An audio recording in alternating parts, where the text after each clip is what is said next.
Broadcasting from Cincinnati, you're listening to the Ringside Reporter podcast. All the news from the world of boxing right here. Well, I'm talking to you the way I want to talk to you. Now, here's your host, Eric Lorda.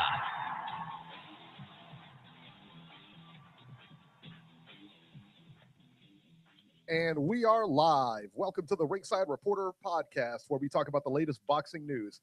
If it's related to boxing, we'll talk about it here. My name is Eric Lorda, and I'm here with my co-host, Ringside Robert, and England's adopted son, Joe Habib. And we have a great show for you today. And as always, you can catch us on the web at ringsidereporter.com. If you want to call and ask questions, you can call in right now at 323-870-3857. And we'll be here till about 9 o'clock tonight. And today, we are going to talk about Beeb, your boy, Tyson Fury. Is he backing out of the Wilder fight? I don't know. We'll talk about it. And we have an epic train wreck of the week this week. Wow, never seen anything like it. And I've been watching boxing for a long time. But first, we get started with the big upset last night on ESPN. Ray Beltran versus Jose Pedraza. Jose Pedraza upset Ray Beltran last night by unanimous decision. The scores were 115-112 and 117-110 twice. Tell you what, man, Beltran looked every bit of his age last night. Pedraza was faster. He was busier throughout the fight. He was more accurate. I thought his jab did work early on. I thought it was a great fight for Pedraza, especially I thought it was great since that defeat from Tank Davis. I mean, when he took, what was it, I think 7th or 8th round knockout somewhere in there, he just got this by him. And to see him come back like that, I think is great, man. That's what you want to see from a fighter. You know, he's a fighter, you know, and for him to come back and do this like he did, I mean, that was a good thing to see. Pedraza will now face Vasil Lomachenko next.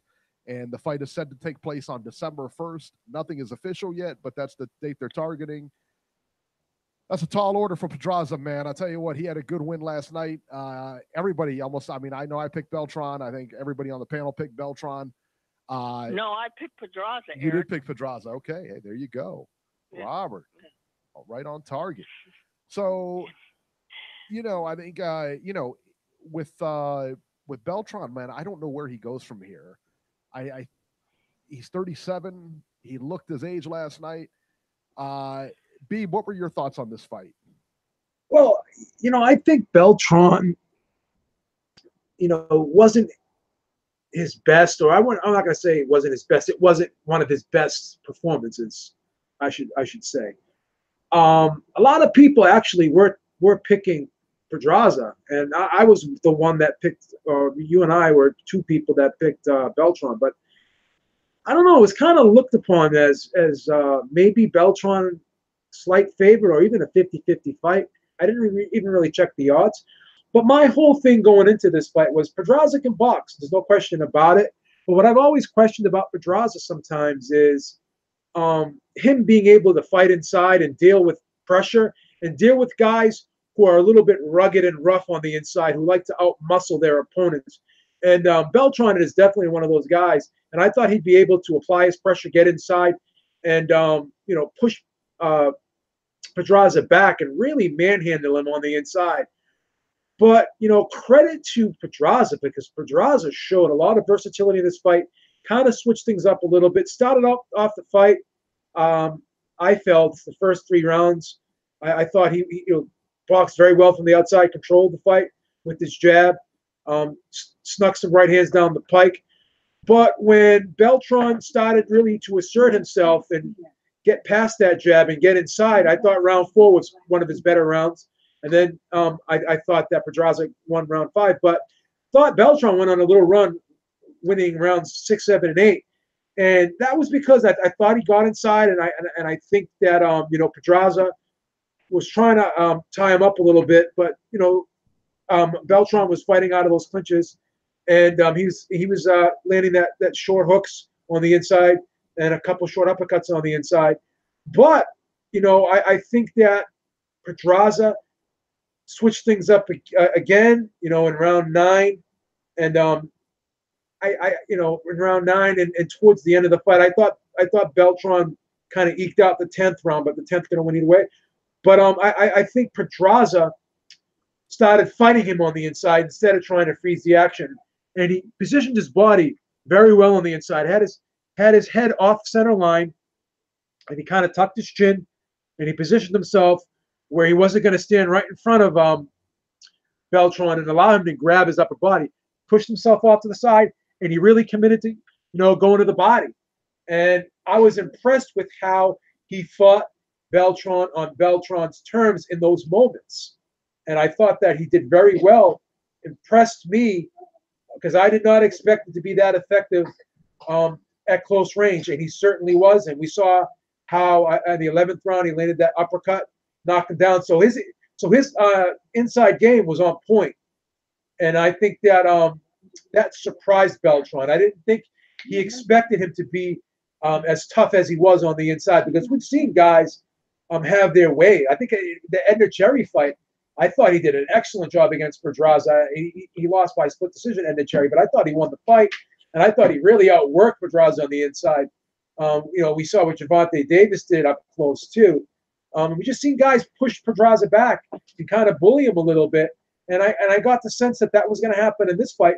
But credit to Pedraza, he really gritted this one out, toughed it out, boxed early in the fight, gave up a few middle rounds, and then as the fight wore on, switched things up on the inside, and he decided that I'm not going to be able to keep this guy off me for the whole duration of the fight.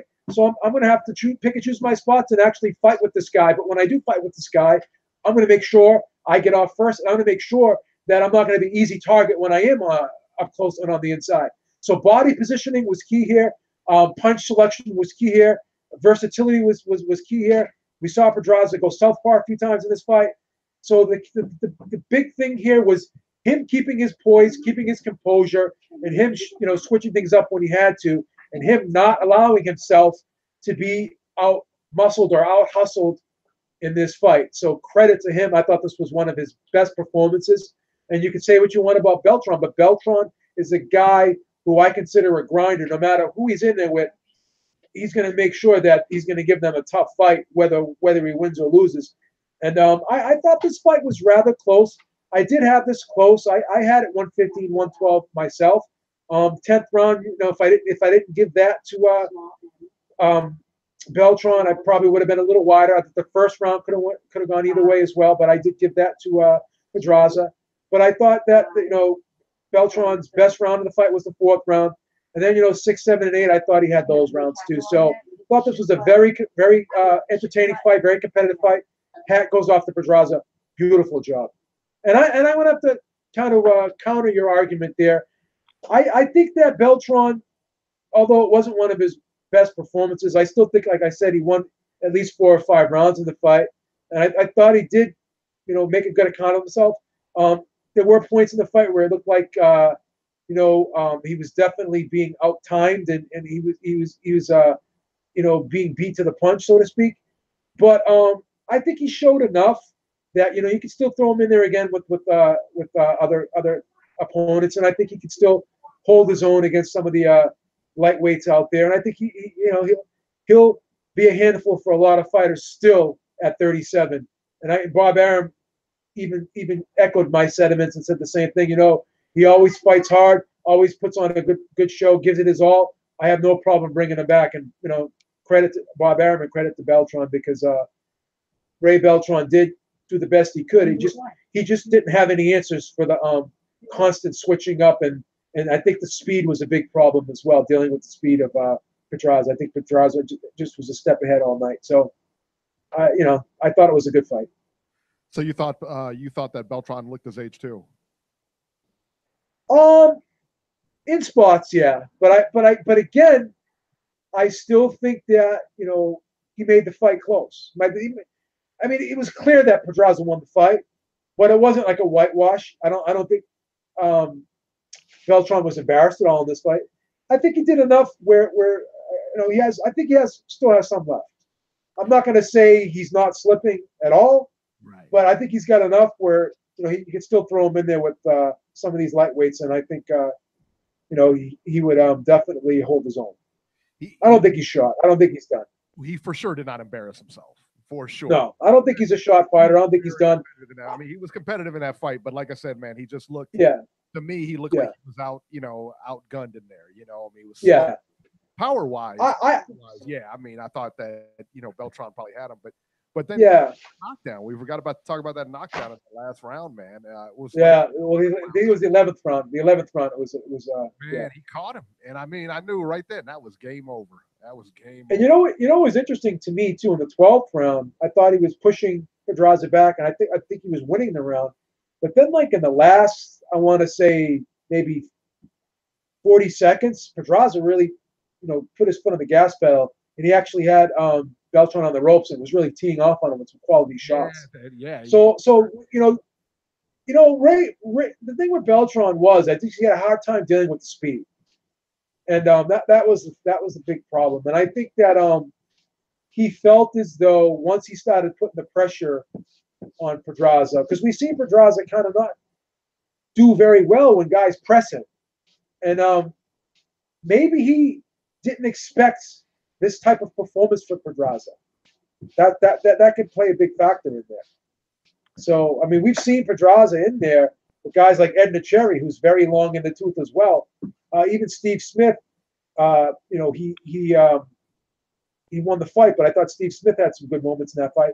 And even in his fight prior against an opponent, all three judges scored the fight 96-94.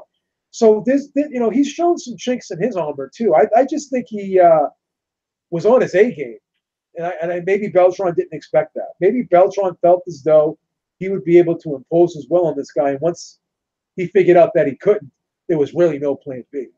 Right. I don't think Beltran looked horrible last night, but you could definitely tell that he was, had no answers for what was going on. Right. He could not turn the tide.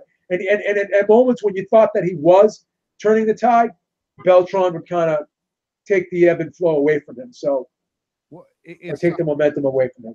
Yeah, it's tough because Pedraza, when I was watching Beltran, it almost looked like he was a little bit slow to pull that trigger.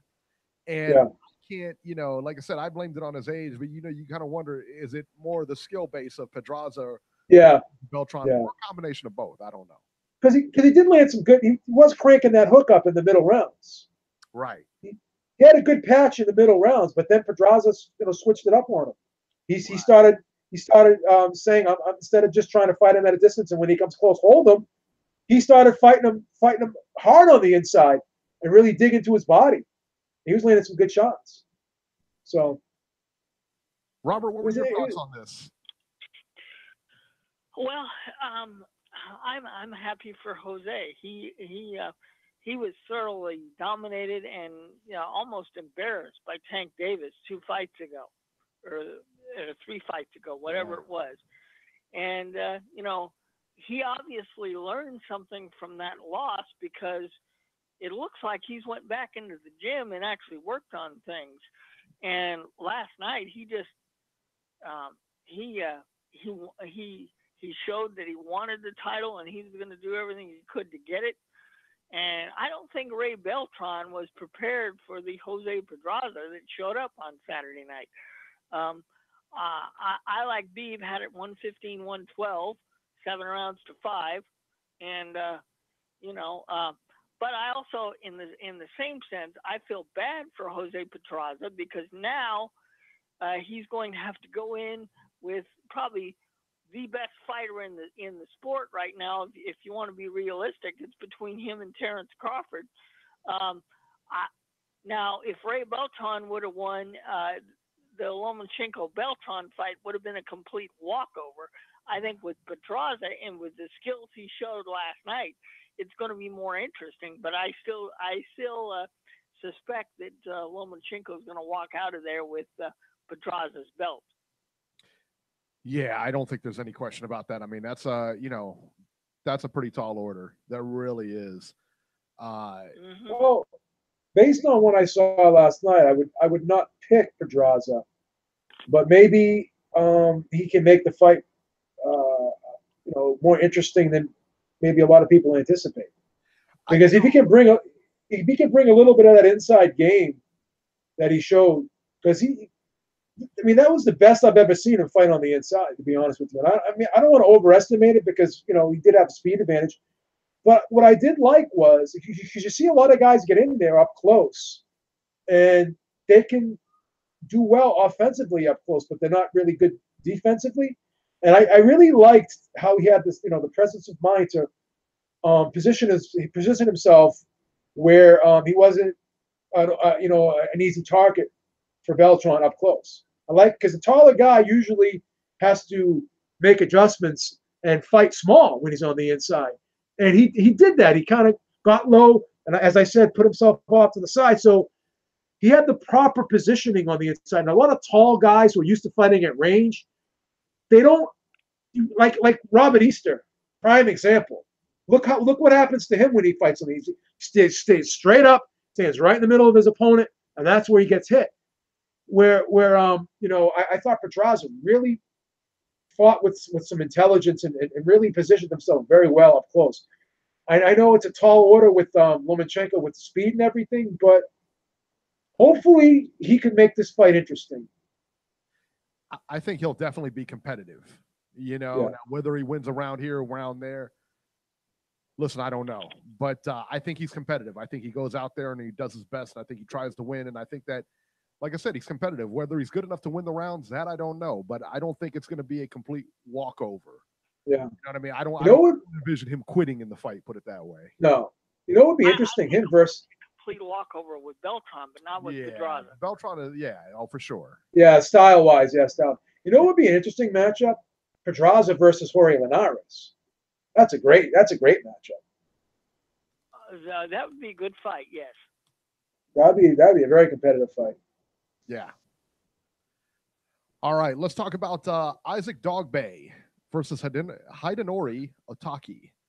Dogboe retained his WBO featherweight title in impressive fashion by knocking out Otaki in the first round. Tell you what, man, this fight was not even close. A solid left hook put Otaki down, and he never really recovered.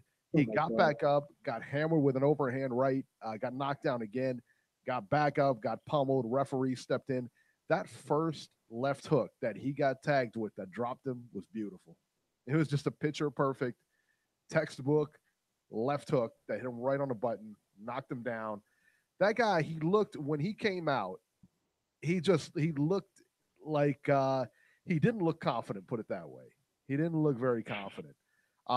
He came out there, Otaki I'm speaking of, and he just got washed. I mean, it was just, Dogboe looks so good. And where does he go from here? You know what I mean? I don't know. But, yeah, he's definitely ready for prime time. I want to see him again. Well, ahead, I know he called out everybody in his division after the fight, man. All the champions. He said, "You're afraid to sign a contract. I'm ready for anybody." You know how the typical fighter does when he wins. Right. But he looked awful impressive last night. So it'll be interesting to see if anybody wants to bite that apple. But that looked pretty damn good. Well, Robert, let me ask you. You're our resident matchmaker here, and you do a good job of putting together fights and stuff like that. What, as far as, who would you put him in there with? Well, he called out Ray Vargas and Danny Roman. I'm not sure how tall Dogboe is, but Vargas would be a tall order because he's like 5'10", 5'11". And because I don't know his height, I'm going to choose Danny Roman first.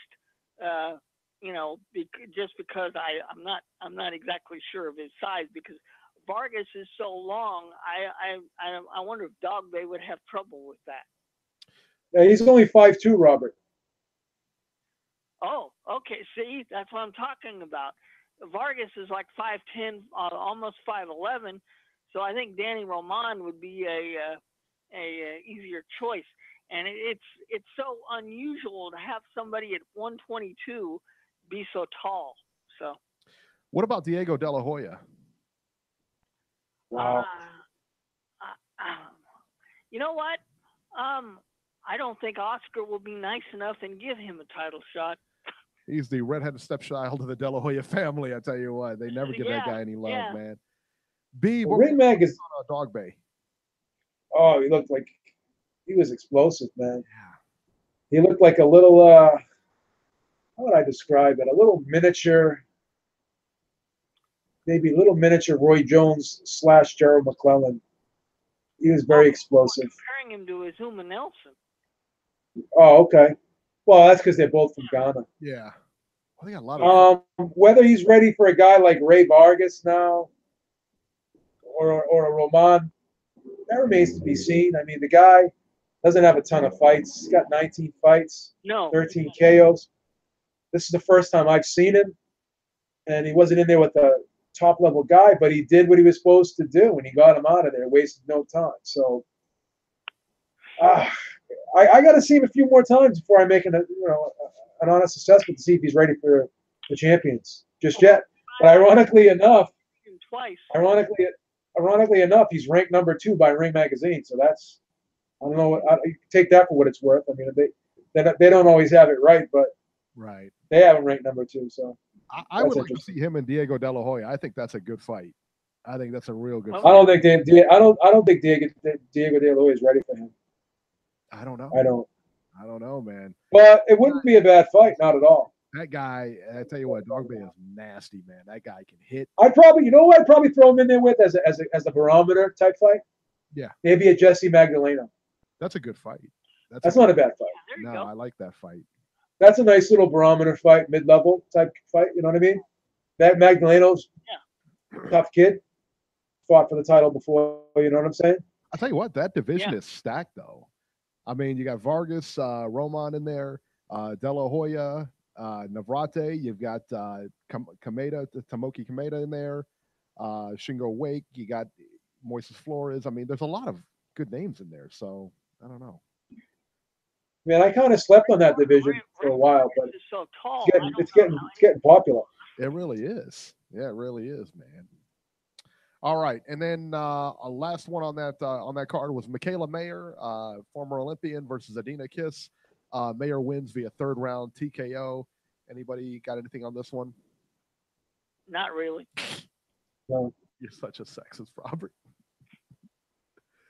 All right, let's go to the PBC on Fox. And this was what, Friday, right? This was on Friday. Yeah, all these fights are Friday night. Oh, I gotta make a correction. I guess Dog Boy already knocked out Jesse Magdaleno. Did he? Okay. Oh yeah, I apologize for that. I didn't even know. I'm sorry. Yeah, knocked him out in the 11th round. Hey. I apologize for that. There you go. My error. Yeah, I gotta stay on top of the little guys. Sometimes I neglect the little guys. I neglect them all the time. Robert neglects the women, and me and Beeb neglect the featherweights, super featherweights, I guess. I got to sharpen up my. All right, Jamal James versus Mahanri Montes, 10 rounds, welterweights, and it didn't quite go that long. James put Montes away with a body shot in the 2nd round. Montes looked good, man. He claims that he's ready for the big names at welterweights. What do you guys think, man? Because that welterweight division is pretty stacked. Has him ranked number 3. I mean that who does? The WBA has Jamal James ranked. The number WBA 3. is a fucking idiot. Oh, Robert, come on, that's terrible. I tell you, man. Yeah, I think that. But yeah, I tell you what, they're stacked. That's a stacked division there. I mean, probably one of the most, if not the most stacked in all of boxing. I tell you that. Spence, Crawford, you got Pacquiao, Vargas, Thurman, Porter, Garcia. I mean, Amir Khan, you get Francisco Santana, friend of the show. Yeah. Kavalushkas. You guys remember Edges? Kavalushkas? Yeah, the machine. Yeah, he's not bad. So yeah, that's a stacked division, man. I don't know. Where do you put Jamal James in that whole thing, Robert? I hate to say this because I've seen him fight several times, but until I see him in there against a top level kind of guy, I don't know if he's ready. I mean, correct me if I'm wrong, but if you look at his 25 fights, a lot of them have been soft touches. The one he lost was to Dennis Ugas, You know, I mean, and the 24 names he's beaten, there's not a name on his record. Yeah. I mean, he knocked out Diego Chavez in 3 rounds. That's pretty impressive. Diego Chavez is a durable guy. Yeah. You know. I don't know. I would like to see the level for him to be ranked so high by one of the organizations. I'd like to see him in there against, you know, somebody to really see if he it's tough to ranking. I mean, there's nothing really dynamic about him, but he's solid. Don't get me wrong. He's a solid fighter, but I don't. Sometimes you look at guys and you're like, you know, this guy's going to be something. I'm not saying he's not, but I mean, he may. But you know, there's nothing that just makes you definitively say, or at least me definitively say, you know, this guy's going to be, this guy's going to be the goods. Right. You know. I don't want to sound like a hater, but I don't think he deserves that ranking. Till he beats like a Keith Thurman or something, or Danny Garcia or Sean Porter. Yeah. There's a lot of guys out there that he could fight, you know. He's a solid contender. Yeah. I'll give you that. I mean, he's a solid. Yeah, he's definitely a legitimate top 10 guy. Oh yeah. But I would put him on the lower end of that top 10. Yeah. Until he proves, you know, otherwise. He's around maybe the 7th or 8th spot. Yeah. In between the 7th, 8th, and 9th spot, possibly. Yeah. I mean, Montez isn't exactly, you know, the top 10 guy you're looking for him to fight, you know. So. Right. All right. Willie Monroe Jr. versus Javier Maciel. I don't know. Maciel? I think that's as close as you're going to get. I believe so, man. But anyway, Monroe, it doesn't matter because he lost. Willie Monroe won an uneventful decision, 190 twice and 99-91. Typical Willie Monroe fight, typical Willie Monroe fashion. Yep. And, you know, we were all talking about this before we came on the air. Willie Monroe is one of those guys that is almost kind of being, you know, friend of the show, obviously, but almost like a gatekeeper per se, because it seems like every time he can beat these guys, but whenever he steps up in competition, is when he has the issues, and the issues usually based around his power. I mean, you know, if you saw the Billy Joe Saunders Monroe fight, I thought that's a fight that Monroe Jr. should have won. I mean, he should have by all rights won that fight. He didn't win the fight, obviously, but he should have won the fight. He had all the intangibles to win the fight. He can box, he can move, he's fast. But the one thing was he got bullied in there. You know, I thought he got bullied. He didn't have any power. He couldn't get any respect from Saunders. And that's ultimately where it went. And he came on late in that fight and started taking rounds and everything. But like I said, I mean, he's just as good a boxer as Saunders is. I mean, he really is. If you watch this guy, but the one flaw in there is you know, no power. But what if he were to move down? Is that you know? My another problem, I think, and again, I'm not a professional fighter, so it's kind of, I feel uncomfortable even saying this, but it doesn't seem like he has that mentality, that killer instinct mentality, that real dogged, determined type of mental attitude you have to bring into a fight. He seems very content on just coasting, and there's certain instances where you look and you say to yourself, well, maybe he could have, you know, he landed a good right hand. Maybe he could have followed up with a left hook, but he's just content on like scoring. It's almost as if he fights like an amateur fighter. With all due respect, I don't mean to disparage the guy. Yeah. Not that he's amateurish in his technique, but his mentality of just, you know, I'm just gonna go in there and win rounds. If I eke the round out, or if I touch a guy 3 times and I'm not gonna allow him to touch me at all. It's almost like he fights strictly on the point system. He doesn't have that mentality. Like he actually wants to hurt his opponent, you know. And it's crazy when I watched that Billy Joe Saunders fight, because I saw some things he was doing well in there, and he would land a good shot here and there, but he just never would follow it up. I scored that fight 115 and 113 for Saunders, and I thought the fight was on the table. But if there was more of a sense of urgency with Monroe, because again, you know, you're away from home, you're in the guy's backyard, you're not going to be allowed to just coast in this fight and get rounds. And if a round is close, you're going to lose it. So there had to be a little bit of a sense of urgency. Do you want to, win the fight, or do you want to just have the fight and have people say, yeah, you made a good account of yourself, but you lost? Or do you want to just go out there and say, you know what, I'm going to take some chances and try to win this fight? And in a situation like that, where when you're in strange territory, uncharted territory, you're in the guy's backyard, you're not going to be allowed to coast and get a decision. So that's the thing. I mean, Willie Monroe is just Willie Monroe. That's how he is. Definitely has some talent there. Definitely a skilled boxer, but his mental approach to fights, and the lack of power, and just that killer instinct and that drive, that determination, that willingness to really go out there and just take it when he needs to, that may be absent from him, in my opinion. And I say that with all due respect, because any guy that laces a mutton goes in there deserves respect. But I don't know if I couldn't go out there and do what he does. So maybe I'm not the guy to criticize him. Maybe I'm not the guy to criticize him. But the thing is he has so much talent. It's almost as if he's not getting the full abilities out of his talent because he's just not letting loose. So that's a shame, in my opinion. And you got to wonder where his trainers are in all this too. Yeah. I know he had some problems in the past with one of his trainers, and I don't know if he's still or not. But I mean, where is why is his trainers not picking this up? Why are And I don't remember, and I could be wrong, but I don't remember them putting any sense of urgency in that Saunders fight. Oh no. Well, I don't know about Saunders it was fight, not but I know any urgency. He needs an Emmanuel Stewart in his corner saying, "What the fuck are you doing out there? Right. You have to throw some punches." Like he used to do to Jermaine Taylor. He used to scream at Jermaine Taylor, man. Oh my God. That was the best. That was and here. Go ahead. I'm sorry. I said that was so classic when he screamed at Jermaine Taylor.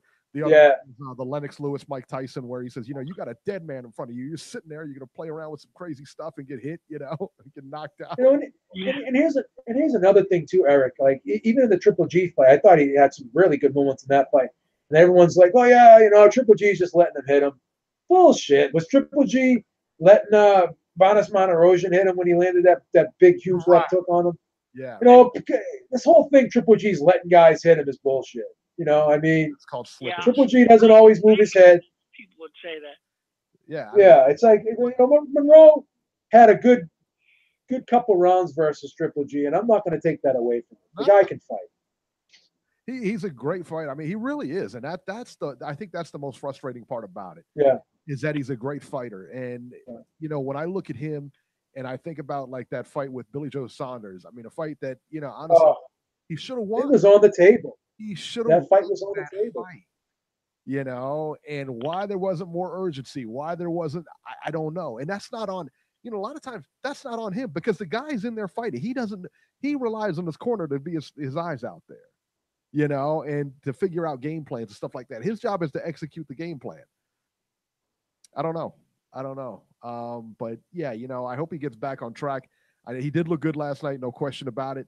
But hopefully he comes back and gets some more quality wins like that and puts. And even in that Billy Joe Saunders fight, if you look back at the scoring, because I'm just looking at the scores right now, I had it 115, 113, but one judge had it 115 to 114. So they barely had Saunders eking that fight out. Yeah. So that if you can get a judge over in the UK to score a fight that close, that right there tells you that fight was on the table. I would go along with that. Yeah. I mean, yeah, it was absolutely close. And I mean, he started pulling, in the later rounds and stuff like that. I mean, he started coming on, and it's just, man, he's one of those guys. And like the Triple G fight, I mean, he was just outgunned in that fight. He wasn't going to beat Triple G, but especially with the Saunders, man, he's just one of those. Man, it could have been. What could have been. Absolutely. So, all right, let's talk about Ohio's own Javante Clark taking it on the chin last night on Friday against Jason Rosario, 10 rounds, junior middleweights. Javante Clark, this is another first, and we'll talk about another first here in a minute, but the first I've ever seen where Javante Clark was knocked out of the ring in the third round. They tried to say he slipped or something like that, or he tripped over his feet. No, he got a hit flush right on the top of the head. It was a solid right hand shot by Rosario that put Clark down and out of the ring. He went sideways out of the ring, head first, like a baseball slide, like a Pete Rose baseball slide, just head first out of the ring, onto the floor, crumpled onto the floor, got back up, and then entered the ring at the count of 18? I think the referee was around 17 or 18, man. It was an amazing scene. That being said, the fight was pretty one-sided, man. Rosario was the aggressor throughout, clearly won the fight. Unanimous decision for Rosario by the scores of 90-99, 91-98, 92-97, all for Rosario. The fact that he got back in, won some rounds, the fact that he got back in at all. The fact that he got back in at all was, I've never seen a fighter. I mean, I've seen guys get knocked on the ring apron and get back in. Knocked out of but I've never seen a guy get knocked out of the ring and come back in and fight. The only time I've ever seen that, was the McClellan-Ben fight where he got knocked out of the ring. But I don't think he got knocked out. He was out on the apron, wasn't he? He was on the apron. That's what I'm saying. I've seen guys get knocked on the apron and get back in. But never outside onto the tables and then onto the floor, you know. I mean, usually you ain't getting back up from that. And here's the controversy about that. Because the referee did not know the rule in that Nigel Benn-Gerald McClellan fight. So you have to be outside the ring. If you're on the ring apron, technically you're not outside the ring. That's still part of the ring. And his legs were still in the ring, but his butt and the top half of his body were out of the ring. So the referee thought that he had a 20 count. But no, he, in that instance, you have a 10 count. You have to actually be knocked out of the ring and onto the floor to get that 20 count. That's what I thought. So that was apron. That's a 10 count. Correct. And that was a controversy there.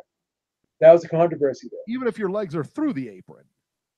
Even if you're still a 10 count. Correct. On the apron. Yeah, you're right. When it's knocked out of the ring, it's 20. And that's what a lot of people forget, too, that it's a count of 20 when you're outside the ring. Because it rarely ever happens, you know. But just the fact that he got up, I mean, the guy's he's a fighter for sure, Clark. Yeah. But you know what, and he's another one that's got a lot of intangibles. He's got the height, he's got the big reach. He doesn't throw a whole lot of punches, and he doesn't have a whole lot of head movement. And I don't know, I don't know what it is about Cincinnati Fighter. We got a lot of great amateurs coming out of here. We got a lot of really solid amateur people, amateur fighters coming out of here. The problem is, though, like when they turn pro, there is that kind of sense of, to me anyway, it's not even an amateur style. It's almost like more of a defensive style when I watch these guys. Like they want to be like Mayweather or something like that. They don't like, it's not an aggressive style. It's more of a hit and not get hit cutesy kind of style. And I don't know, and it just doesn't make, very few people can make a living off of that style. Execute it properly and win titles and everything like that. I don't know. It's, and I don't know if it's just training methodology down here or what the deal is. I don't know. I couldn't answer it, man. Couldn't answer it. So, but hopefully he'll be back, and because he was a solid prospect. They were really pushing him, and definitely a solid prospect. So we'll see what happens. All right. Beeb, it's time. Brianna, you ready? This is epic. She's going to come in. All right, do it from here, though. You don't have to be on there. You want to do it? You got to do what you got to do. What you got to do so you can get in the camera. Hurry up! We're going to do this in 2 seconds. Please. Here comes the train. The train is a coming. I got to be like the prelude to this to let it. So, hurry up. All right, I won't rush it. Oh my God, it's poor kid. Diva. She's turning into a diva. She's demanding more money. She's got to have the right clothes on and everything. You want to have the makeup crew take care of you before you get on camera? What do you want to do? Before you were content on just doing the The acoustics. Now you want the visual. Come on, let's go. Brianna's about to walk out like that boxer. Good. What do you got? Like an agent now? Go ahead. All right, beautiful. Nice. That was There you very Got like an agent now. Got to get the makeup, the dress. Love it. Love it. Very good stuff. Very good stuff. All right. Train wreck of the week, F.A. Ajagba versus Curtis Harper. 6 rounds heavyweights. The two fighters touched gloves, and as soon as the bell rang, Curtis Harper walked out of the ring and back to the dressing room before a punch was thrown. I've never seen anything like this, and it was pretty surreal to watch. So they were doing the introductions, and Curtis Harper, he's bouncing around and he's making faces, almost clowning to the camera and stuff like that. And they introduce Ajagba, and they come face to face. They touch gloves. Everything looks fine. Bell rings. I think it gets down to 257, and he walks out of the ring. He just, as soon as that bell rings, goes right underneath the bottom rope, gets on the apron, walks down the steps, and walks down the ramp out. I don't get it. Robert, have you ever seen anything like this? No, man. I was absolutely floored. I mean, look, those of us that have followed boxing for as long as the three of us have, we've seen people quit in the ring. Oliver McCall. We've seen people quit at weigh-ins. We've seen all kinds of things, but the three of us, with all of our years in boxing, have never ever seen this. I heard, and this is just a rumor, and Beeb, you know more about this than I do. I heard Curtis Harper walked out over a dispute with 22-ounce gloves. Did you hear this? Oh, yeah. That's what I heard. I heard he went to Bed Bath & Beyond and got these pillowcases. Sure. And he stuffed it with like all this foam and stuff. Right. And he gloved up, and they wouldn't let him in. Yeah. They wouldn't let him in. That was the big discrepancy. I heard that was in the contract that he wanted. 22-ounce gloves. He didn't get it. Jason Shaw style. I'm done. And then they were autographed by Jason Shaw. These 22-ounce pillows. They were autographed by legendary boxer. Because I'm sure that's how he autographs things, legendary boxer, of course. Yeah. What were you saying, Robert? I don't know if anybody will ever top. I think this is the train wreck of all time. I don't know if anybody will ever top this. Well, give Adrian. Last time this happened, the only time I've ever seen this happen was in that movie Digstown. And they had Roy Harper had to fight everyone in the town. Big bet on Roy Harper to knock out everyone in the town. Ironically enough, Roy Harper, Curtis Harper. There you go. Yeah. Isn't that draws a parallel, doesn't it? And what happened was the guy that runs the town made the bet with Roy Harper's manager, and the guy that runs the town and made the bet had a son in the tournament, and he told his son, Robbie, I want you to go into that ring, and I want you to touch the man's gloves, and I want you to walk right out. But Daddy, I'm gonna look like an idiot, and he still did it. Went out there, and then he walked right out. That movie Digstown, I'm sure you guys know it. That's the last time this has ever happened. That's awesome. But on a serious note, I guess allegedly, he's saying he was interviewed, and he was saying that the day of the fight they cut his purse 75%. Nonsense. So this was basically a protest to that. Right. And I don't know what to believe. Obviously, it's not something that you do. But in the same token, maybe he went in there, wanted to, let the bell ring, and he protested that, and in that way his opponent can get paid, because if he doesn't even get in the ring and the bell doesn't ring, then his opponent doesn't get paid. At least this way, he got his opponent paid. So maybe he was thinking that, I'll go in the ring, because a lot of people say, why did he even go out there and fight? Maybe he didn't want to screw the opponent over. Maybe he wanted to screw the promotion over, because he felt as though they screwed him over. And this was basically a protest. This is basically giving them the middle finger, a big F you to them. So at least this way, his opponent that trained for the fight, showed up for the fight, he gets the check because he wins by disqualification. So this way, he's not screwing him. I feel think bad that's for his I corner don't buy guys, that. Beeb. I mean, they don't get paid either. No, because they're definitely not paying that guy. They're definitely not paying that guy. They're not going to pay the guy that won by disqualification. They'll pay a Jacques by Well, that's what I'm saying. That's what I'm saying. Oh, you don't think he'll get his purse? I don't think Harper's going to get his purse. No. No. I'm not saying he's going to get his purse. I'm saying he went and did that so the other guy could get a purse, because if he doesn't show up and the bell doesn't ring and the fight doesn't even happen, so that goes in the official record books as a disqualification. But if he decides, hey, I'm not even going to go out there and let the bell ring, then nobody gets paid. But so maybe he did that as a courtesy to his opponent. Like, I don't want to fuck my opponent over. I want to fuck the promotion over. So that's probably why he did that. Period. He doesn't get paid at all either. I mean, why not just go? If that was the case, then why not just go through it and get 25%? Yeah, but he decided that he didn't want. He was so pissed about it that he didn't want anything. He was more content on screwing the promoter over. But at the end of the day, whatever they were going to pay, he only ended up hurting himself in the long run, because now no one's going to put him on again. Now he's never going to be able to probably fight again because of this incident. He basically sabotaged his career. Oh, for sure. But in his mentality was, he didn't care. He wasn't thinking about any of that. He was thinking about, how am I going to, protest this and tell the promoter and give the promoter the big middle finger. How am I going to? He thought he was making the promoter look bad. Really, he didn't make the promoter look bad. He made himself look bad. His career. But I'm saying, at least by him going in there and letting the bell ring and whatever, his opponent gets paid. Because if he doesn't go out there, his opponent gets nothing. See, I don't think he even thought that far ahead, man. He probably did. I mean, you could be right too. I mean, I'm just speculating. Speculating. See, this isn't my nature. I'm always trying to give the fighter the benefit of the doubt, even when they probably don't deserve it. I just feel bad for fighters, because we've seen in boxing how fighters get screwed so much over the years. And I'm always trying to go above and beyond, giving guys the benefit of the doubt. Maybe I shouldn't. That's just my nature.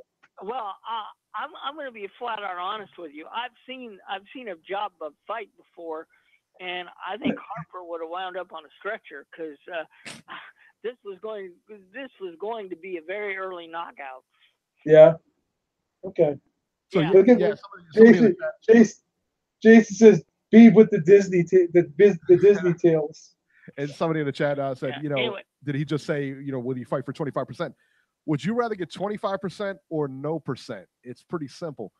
Well, you ever hear people? It's like when some people, when they get raises and they only get 1%, right? And they get so insulted by only getting 1%. What do they say? Oh, I might as well not have given me anything then. A lot of people say that.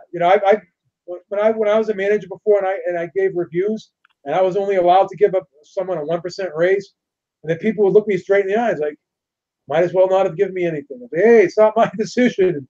Right. Now, Beeb Industries, we give everyone a solid 3%. And when I'm working for someone else, I have no control over that. We give you a solid 3%, and we have to increase the health insurance benefits every now and then, but we'll still give you the 3%. Incidentally, Curtis Harper told the PBC that he wasn't getting paid enough and wanted to be shown some respect. I tell you what, that's definitely not the way to go about it. Listen, man, he signed the contract. He knew what he was getting paid.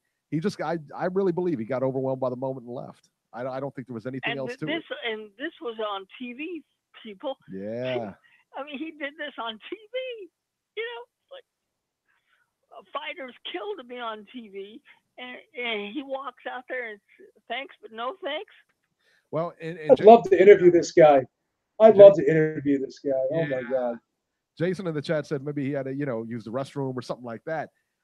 Oh, come on. But, They said, can you ask Uncle Al if we can get this guy on the Ringside Reporter podcast?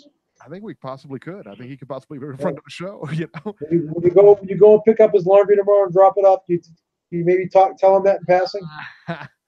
I think that if he did have to use the restroom when he went back there, because the bell wasn't called until a little bit afterwards. It wasn't called immediately. Yeah. They didn't do a count immediately because nobody really knew what was going on. No. If he went to the back, and that's when he asked, the story went where he went to the back and asked for the contract.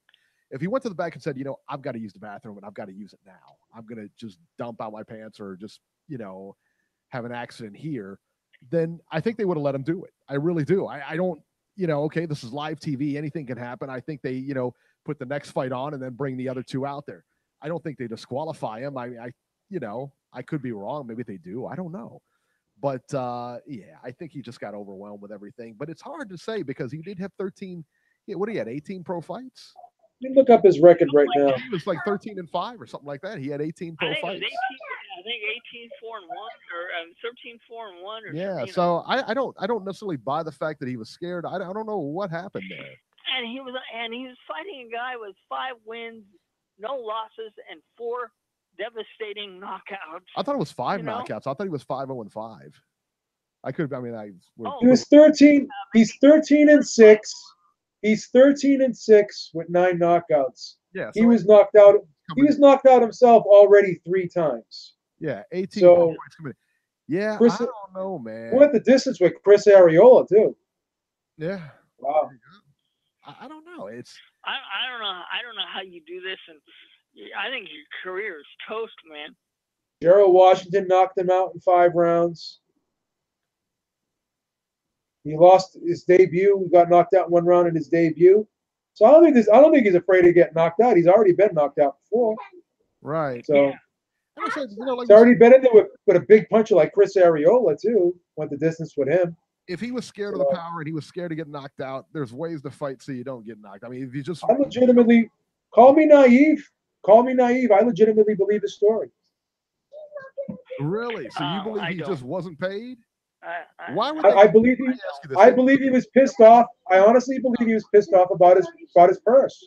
But you have a legal. You shouldn't have signed the contract. He has a legal. Maybe he signed a contract that he didn't read fully. Whatever the case may be, I don't know. I don't think he was afraid. I mean, he's again. This is a guy with 19 fights. He's already been knocked out 3 times before. It's not like, you know what I'm saying. He's already been knocked out in 1 round before. Got knocked out by Gerald Washington. Been knocked out 3 times. What's the fear? It's like, I don't know. Mm. I don't buy it. You don't do that on national TV. No. I'm not justifying what he did. Right. But obviously he was upset about something that was in that contract. He had to have been. I don't think he was scared. That's what I'm saying. So if he's not scared, what other reason does he have for doing what he did? He was pissed about the contract. I don't know. There's a bunch of reasons. We'll never. You know what the thing is? He was the more experienced guy in there. Yeah. I don't think he was afraid of anything. But I hope I never see this again. But this takes the cake of all train wrecks. Yeah, this was crazy. All right. Let's go to YouTube here. I don't know who these guys are. I couldn't pick these two out of a lineup. KSI versus Logan Paul. This took place on YouTube yesterday. It was like a celebrity boxing match. And I use the term celebrity loosely because I don't know who the guys are. I've never heard of them. Beeb had never heard of them. Robert, you're up on all the hip stuff and the trends. No. You're a KSI fan? No? I've never heard of these guys. I mean, come on. Really? All right. Celebrity boxing match? Hey, you gotta have a name to be a celebrity. I've never heard of these two. Wow. Yeah, I just wasn't up on this. I wasn't following it. I mean, you sent me that text and then I started Googling about it, but I wasn't really following this, to be honest with you.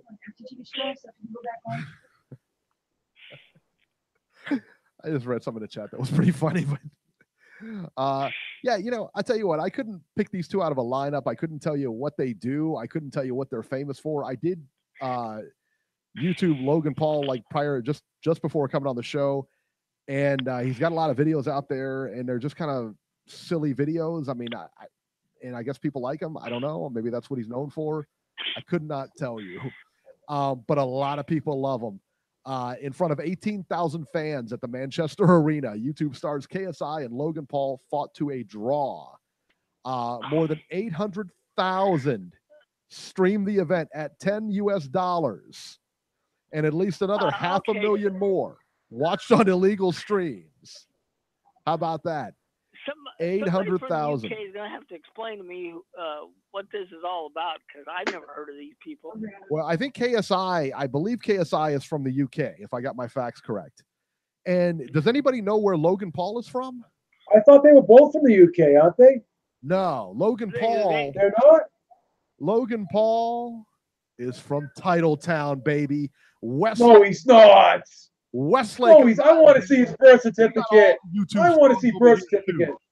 We got all the YouTube stars over here too, Daddy. Westlake, Ohio, representing over in the UK. No way. You saw him box. He looked great out there too. I wonder why he was wearing 22-ounce gloves. Logan Money Paul. 22-ounce gloves, Logan Paul. That's right. Titletown, Daddy. Titletown. That's what we do. Wow. That's what we do. That's how we're running things. Oh my God. That's how we run it. Hey, Robert. That's how we're running, son. Hey, Robert. That's how we're doing it. That's how we're doing it. Oh, my goodness. Yeah. So let that sink in for a minute. 18,000 showed up there. 800,000 streamed the event, and 500,000 more watched it. Oh, my God. What was that 1.3 million? What do you think does more? What do you think does more? Triple G Canelo or Logan Paul KSI with the illegal streams? Jesus Christ! Right? Triple G versus Canelo is gonna outdo it. You think so? It's gonna do over 1.3. Yeah.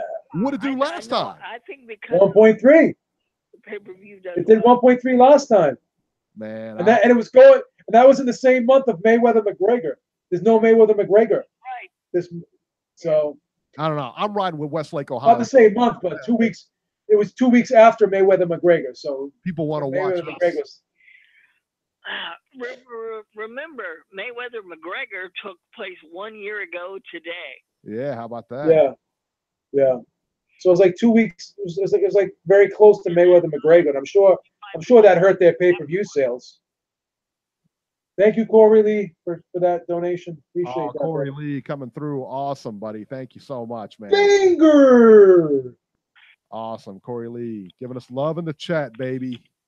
Love it. Yo, he's got Jared Hurd saying banger now, too. You hear him? No, I didn't hear that. Oh, yeah. Jared Hurd is like, he did it in one of his videos. He goes, Jared Hurd back with the banger. Wow, that's awesome. That's respect right there, baby. It is. That's respect right there. You won't see Jared Hurd ever pulling his Curtis Harper. And he did it just like Corey too, man. It sounded really good. Yeah. Jared Hurd, he fights like Logan Paul does. Logan Paul from Titletown, son.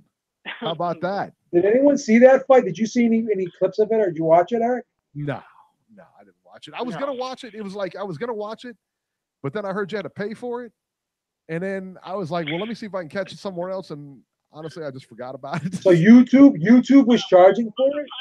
500,000 people got it illegally. So. Oh, how dare you! Did anyone in the chat see that fight? And if they did, was it good? Oh my goodness! What's next, Eric? Wow. Upcoming fights. September 1st. Robert, is that a Friday? That's a Saturday, yeah? That's Saturday. No, Saturday. That's Saturday. That's Saturday, Robert. Come on. All right. Yeah, that's Saturday. From Indio, California, Robbie's old stomping grounds. Ryan Garcia, this is on Facebook Watch. Ryan Garcia versus Carlos Morales, 10 rounds lightweights. Marvin Cabrera versus Neko Macias, 8 rounds, junior middleweights. This has got to be a Golden Boy special. Yeah, what gave you that idea, huh? Because all of their fights take place in Indio, California, brother. Jeez. From Kempton Park, South Africa on Cloud TV, Tabisu Muchuno versus Thomas Ostuzian, 12 rounds cruiserweights. And that is it. How about that's it? How about that? God awful. That is terrible. God awful. That's like a Golden Boy card in itself next weekend, man. That's horrible. Yeah. Wow. Now, September 8th, we got nothing to worry about because that's Danny Garcia, Sean Porter, brother. There you go. You got to like that. Yeah. All right. Let's go to the phones.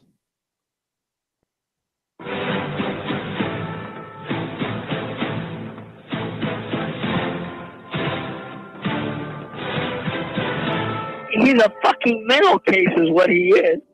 Oh, Robert, why do you do that? Beeb, where did you hear the 75% purse cut? Is that just a rumor, or you heard that on some news outlet or something? No, I read it. I read it in a Boxing Scene article. Yeah. I did read that. I did read that. No, I believe the article was out there. I just think it's nonsense. They did put an article. What's the girl's name? Jordan, with the girl that works for PBC, Jordan something. She interviewed him after the fight. Yeah, Jordan. She said he didn't like his money. They didn't say anything about 75%. No, I heard 75%. Again, I'm not confirming it. That's why it was in the article. You didn't read that, so please don't lie. I did read that. I'm not going to fight about it. I'm not even going to make a big deal about it. I'm not going to make a big deal out of something as trivial as this. I'm really not. I'm not taking the bait this week, brother. I'm not taking the bait, man. I'm not. I know you're mad about the 22-ounce gloves, but I did read it already. There's no reason for me to say it if I didn't read it. If I didn't read it, I would not say it. I'm not saying it's true. I'm saying I read it. He's never getting. I'm not saying it's true. I'm saying I read it. That's all I'm saying. I read it.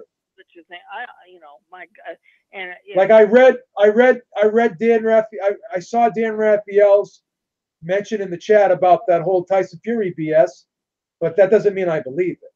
Right. When I say I read something, that doesn't mean I believe it. I'm not endorsing it. If I read something and I say that I read something, that is not an endorsement. It's not a confirmation or an endorsement. It's not. And we all know that if you read enough boxing articles, you'll know that a lot of people put out bullshit articles. And the purse cut up just out of nowhere. That's your imagination. That wasn't written anywhere. That's my point. But moving on. But if I provide a link that's the case, well, then what are you going to do? I hope you do. I'll apologize to you if you do.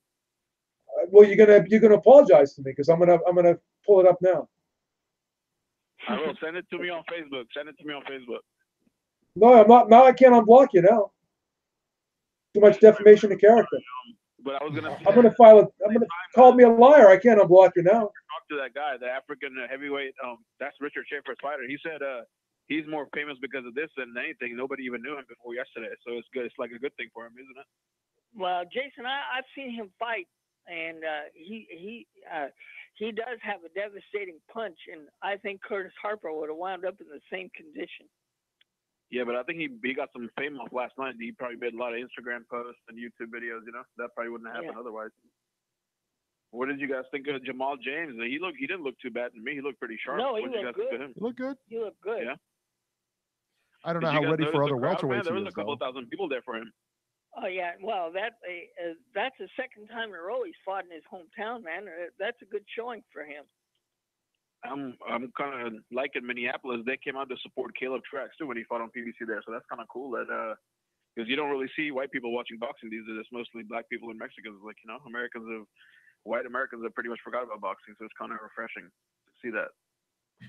Maybe it's like a small town thing. That's what I think is going on. Could be. I mean, I don't agree with that. I mean, just I think it's where the guy comes from. I mean, he's in Minneapolis or whatever. It's but the whole crowd was white. You don't ever see that in boxing matches. You don't see that in America. I don't know really. Do you ever? Is it really like? I never look at boxing crowds to see what race. Yeah, but I'm just saying, like demographic. I want everybody to watch boxing. I mean, it's kind of like right. But what's the makeup in Minnesota though? I can't imagine. Yeah. I mean, is it a pretty diverse? I don't know.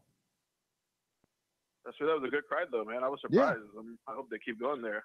Who do you think he could fight? Thurman or Danny? I think he'd be a tough out. Well, yeah, you know what? I'm glad you brought that up, Jason, because I think Jamal James would be a perfect comeback opponent for Mr. No Time. I know Jose Cito Lopez doesn't do it for me. I don't have any kind of Lopez will be a walkover for Thurman, and that's probably what the hell he wants. I've lost a lot of respect for him, man. Thurman? Yeah.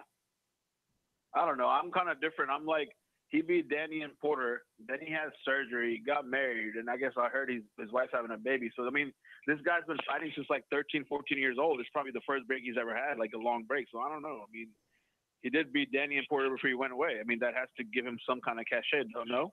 Yeah, no, it does. I mean, look, beating those two guys on your record, that looks good, but you got to follow it up. I mean, how long do you want to be out? How long do you want to be out of the ring before people start forgetting about you? He is back in the gym. I saw on his assistant coach's page, so that's a good sign, hopefully. Also, who do you guys know the whole Danny Garcia Porter card yet? Eric, do you know? I don't know. Card? Eric, have you heard anything on that? I haven't. No, Top to bottom? I haven't paid attention to it, no. Come on, man. That's just coming up, isn't it? Yeah. September 8th. TBC saving the month as usual. You can't count on top rank. Well, and don't forget, next week is the start of college football, so we're going to see less and less stuff on TV for boxing. Yeah. Not because they got a lot of PBC Fox Sports days now, but I think they're going to keep doing those kind of shows. I mean, also John Molina and Victor Ortiz got announced. Yeah, that'll be September 30th. Yep. That to me, that's like a little bit better than, or kind of like Pedraza and Beltran. No, it's kind of similar. What do you guys think? Yeah, no, that's gonna be a good fight for as long as it lasts. But I don't think that fight's gonna last. No, I don't know who wins, but that fight is not gonna last. Whatever the distance is supposed to be, somebody's gonna get knocked out. Neither of them are too active, and I think I don't think Ortiz knows his chin is shot. He can't really fight somebody like Rios. So I don't know. He's probably scared to fight him. That's why he's taking Molina. What else? Any other? Who's the guy Ryan Garcia's fighting? Do you guys know about him? Who? The guy Ryan Garcia's fighting. I heard like he's known to quit and stuff. Like he's quitting a few fights before. But who's Ryan Garcia fighting? I forgot. No, I don't know. I don't have the schedule in front of me. I just did a minute ago. Beeb, did you find the article? Are you looking for the article, Beeb? Yeah, I'm looking for it. Also, Beeb, those fake stories about Tyson Fury, I can guarantee you they're coming from fucking Eddie Hearn's side. You know it, they are. He could. I don't believe the those stories because Tyson Fury made. Did you see the video today? Tyson Fury said the fight is on. Yeah, but I'm saying like I wouldn't be surprised if he pulled out. I told Eric like a couple of weeks ago I wouldn't be surprised if Fury pulls out because he has before. But I'm just saying these stories are probably. That would be. Yeah, but how many fights has Fury actually pulled out of? 2 times against Vlad and nothing one before. I don't know, something else. They said he pulled out of Vlad rematch twice, didn't he? Yeah, but he had drug problems at that point. So depression and drug problems. The only major fight he pulled out against Ustinov too because Peter Fury was sick. The only major fight that he's ever pulled out of was the Klitschko fight. Yeah. Look how many look at David Hay, how many fights he's pulled out of. Was Eddie concerned about David Hay when he fought Tony Bellew pulling out? Well, Klitschko's pulled out of fights before. Was he concerned about Klitschko? How many fights has Klitschko pulled out of? You know what I mean? How many fights has Derek Chisora pulled out of? Not any. The big Fury does not have a history of pulling out of fights. Good. Pulled out of two fights his whole career.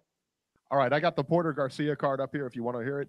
Sean Porter, Danny Garcia, that's the headliner. Co-main is Jordan Asugas versus Cesar Barrianuevo, 12 rounds, WBC welterweight eliminator. Adam Kanaki versus Charles Martin. That should be a good fight. I think Kanaki wins that fight, by the way. Amanda Serrano versus Yamila Esther Reynoso, 10 rounds for the vacant WBO Women's Junior welterweight title. Robbie waiting with bated breath for that one. Joe Joyce versus Devin Vargas. Let's see if there's any other guys you might know on here. That card doesn't excite me at all. Dude, no, doesn't do much for me, I'll tell you that. I do want to see the I want to see Kanaki and Charles Martin. Yeah, it's just a main event card. Yeah, the other one's it's not. Big Baby Miller said he used to have wars with Kanaki. So I mean, if he can give Big Baby Miller's fat ass some wars, I'm sure he could give some to Martin. Yeah, Kanaki's no joke. He can fight.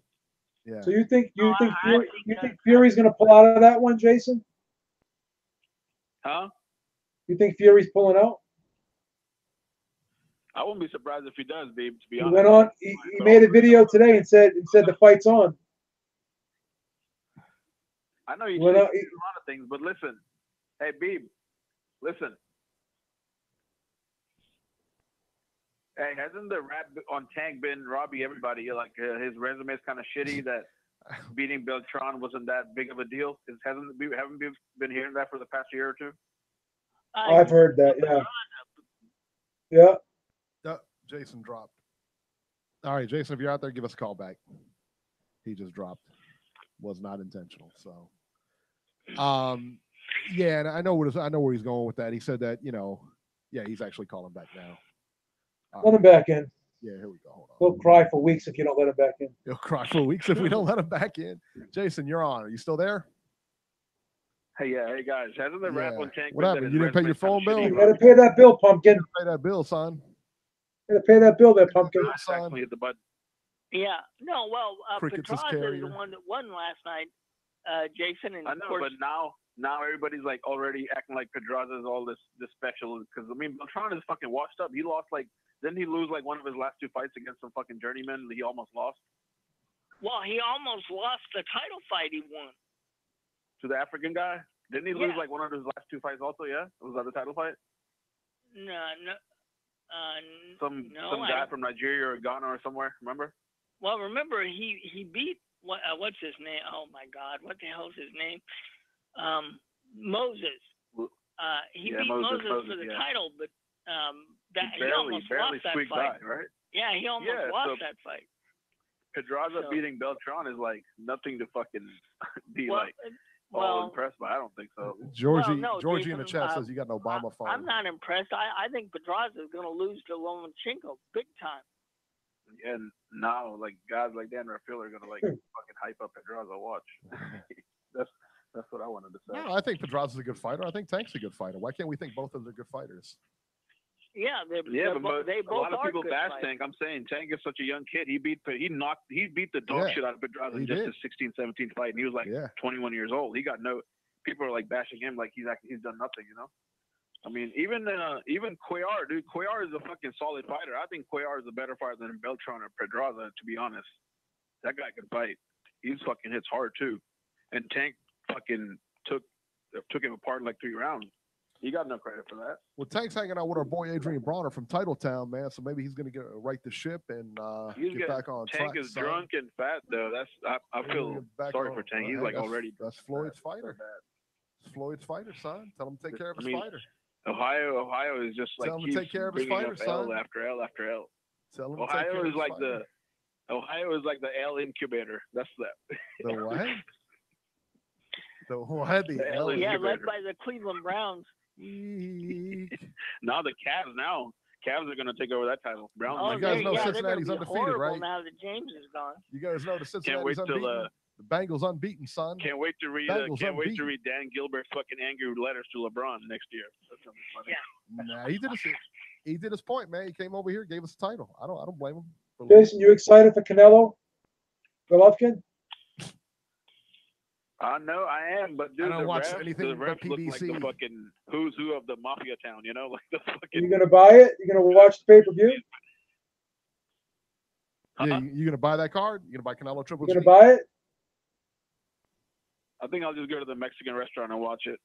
Oh my God! First you have this. First you have the Obama phone. Now you can't even pay for a pay-per-view. I was gonna be, but how's he gonna buy that? He can't even afford his phone. This guy's supposed to. If you go to his Facebook page, he's standing in front of a rented Mercedes-Benz that someone like he rented for the day. Is it? He's flossing. He's trying to floss. He's trying to stunt, right? He's trying to stunt. He's standing in front of a Mercedes-Benz on his Facebook page. Trying to stunt. And now he can't afford pay-per-views. No, he's Come on, man. Come on, man. What did Beeb say? I didn't hear him.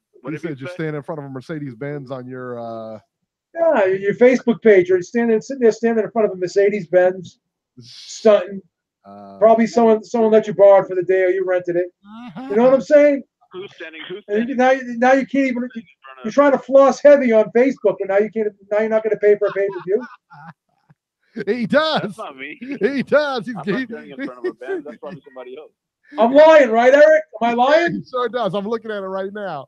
It's got him in there. Everything this kid says is him, but he's got he's a liar. Mercedes. He's inside the Mercedes, and he's got his wheel. Yeah. over there. He can't Maybe even. he went to the deal. He went to the dealership, Eric. Eric, he went to the dealership and goes, "Hey, buddy, please, exactly please. I know I can't afford this car, but can I just sit and take a selfie on it, please, buddy? Please, buddy. Don't throw me out of this dealership right now. I want to sit in the driver's seat and take a selfie so I can floss on Facebook, please." That's awesome. Probably goes to Jacob the jeweler and rents. Probably like rents jewelry and stuff too. He can't stand that I don't have to take the public print in New York with the rats infested and shit. He's fucking such a hater. Because he's got like his picture is like him in front of a plane or something like that, like a Cessna. Like oh yeah, that's photoshopped. That's photoshopped.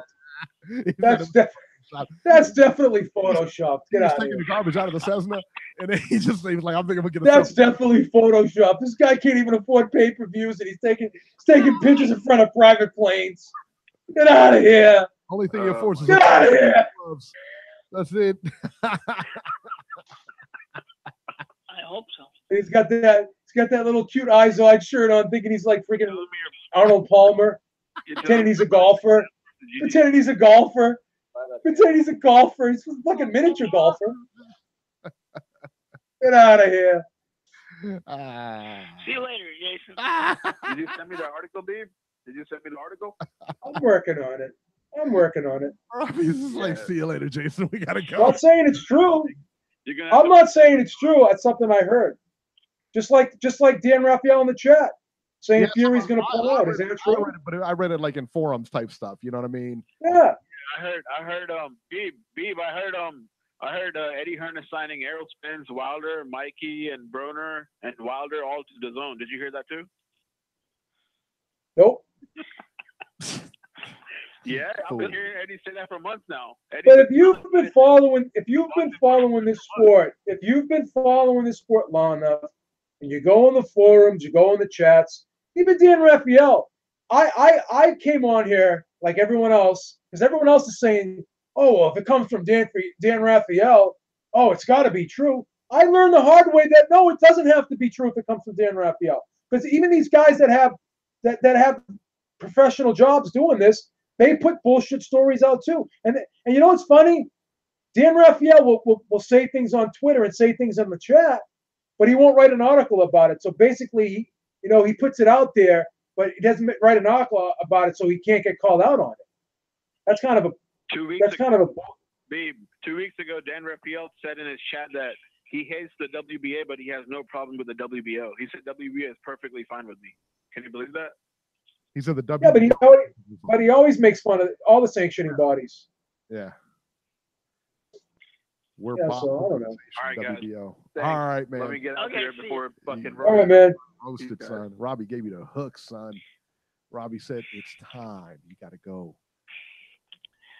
Next. Wow. You know what, Robbie? Robbie gave you the hook, man. Wow. He gave you the hook.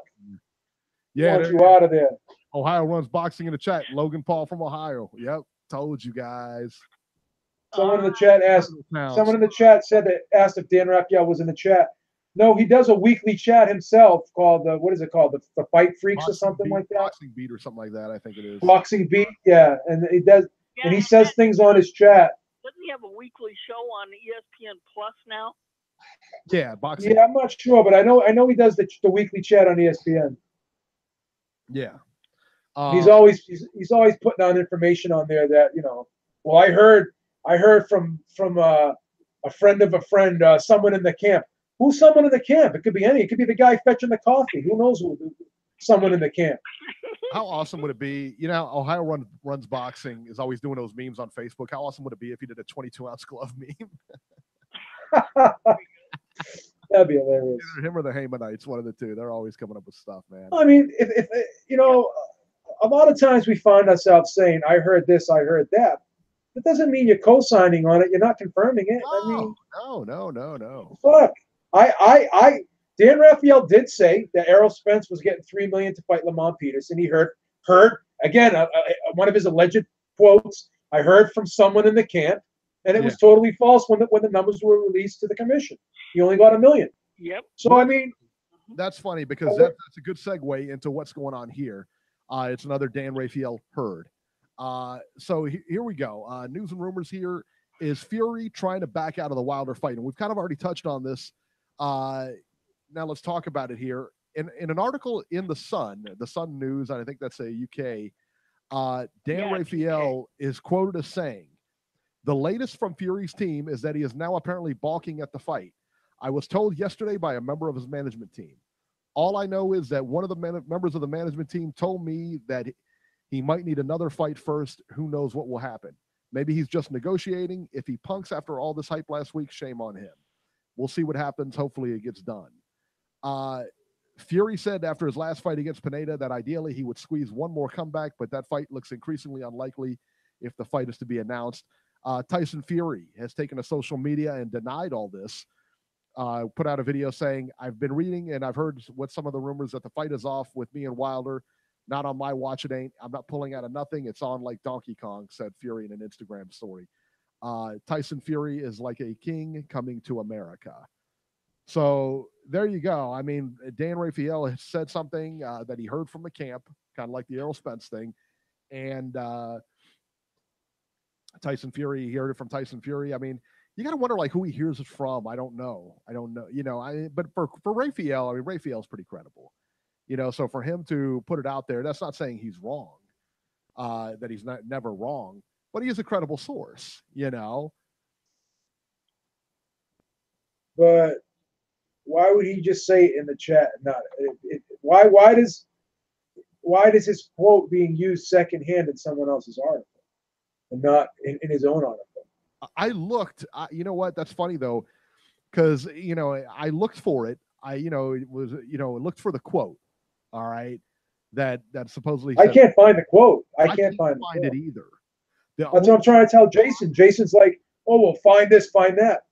Right. Someone saw it in his chat. I mean, someone's, right. You know, I can't find that tweet anymore that said where he said that Errol Spence was going to get $3 million. Can't find it. But he did say it. You know. Well, that's what I'm trying to tell Jason. I mean, you know, these guys put stuff out there. I don't know why they do it, but I don't know how true it is. Isn't this a problem if you depend too much on the internet for your information? And I don't really. My whole thing is this. This is my rule of thumb, and I don't know. I think a lot of people, a lot of people in journalism follow this. Is if you can't get more than one source, right, to corroborate something, then don't roll with it. The Sun shouldn't even have probably put the article out there because they only heard it from like one person.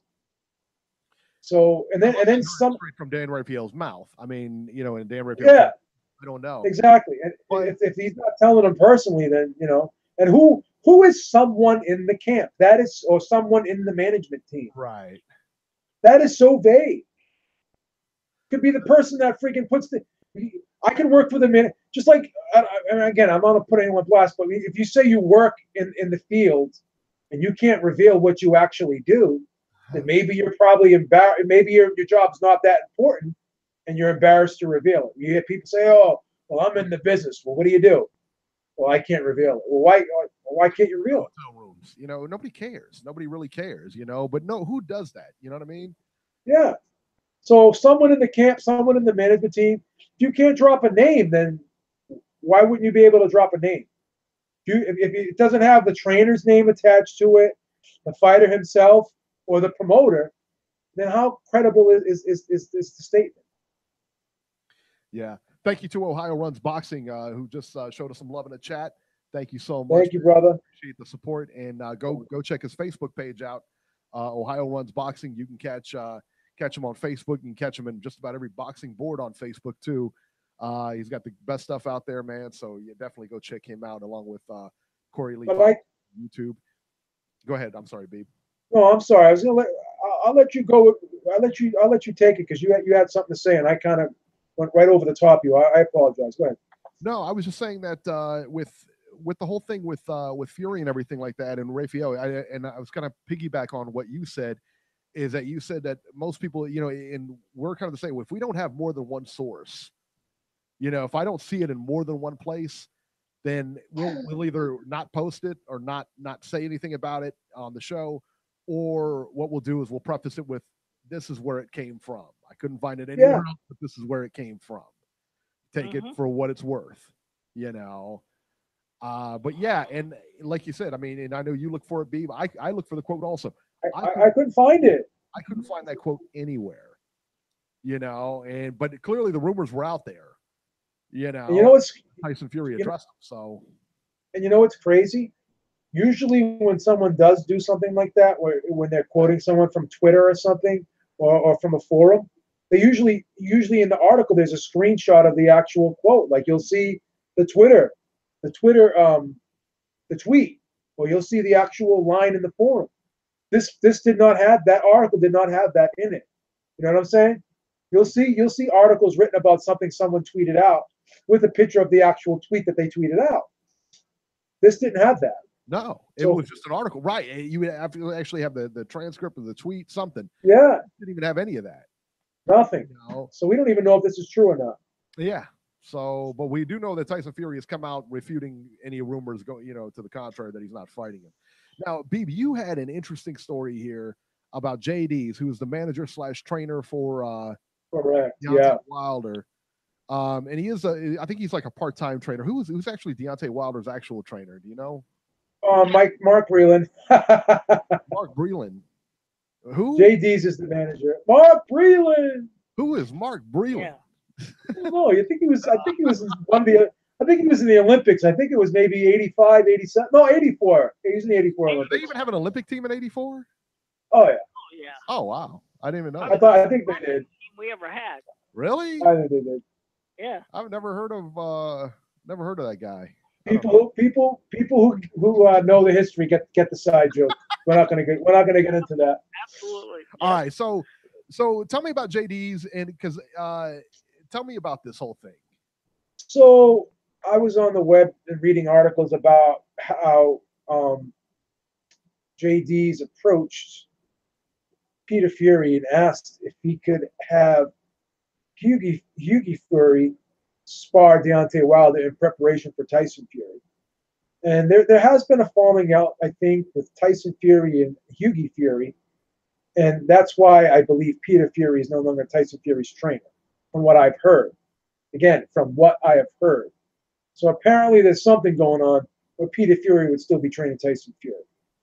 But Peter Fury said, I am not going to be a traitor to Tyson Fury, and he denied the request. Good for him. So that's a pretty interesting spin on the whole thing about because JD's did say the only person that we could get to be able to replicate and imitate Tyson Fury's style would be Hughie Fury. Very much. Yeah. So that's the gist of it. Now I find that very, very odd that they would do that.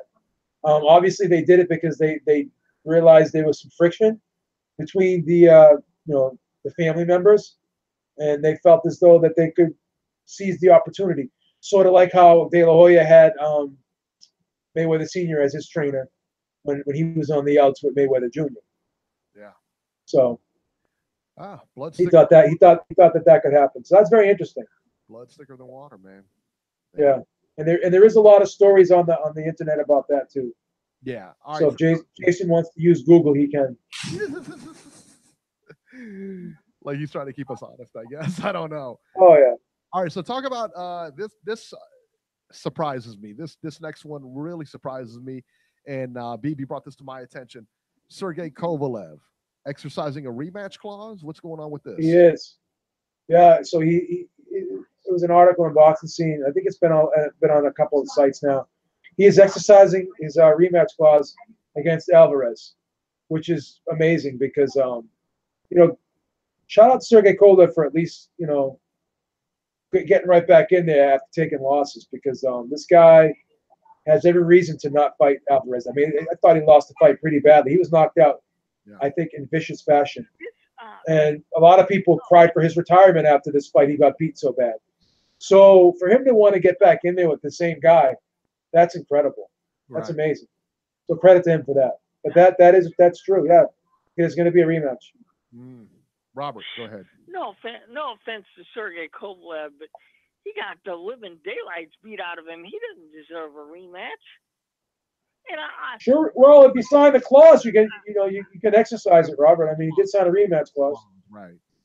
It's not if he deserves it or not. he signed a rematch clause and he got blown out in one round, and he has it in the contract that he's got a rematch clause, he can exercise it.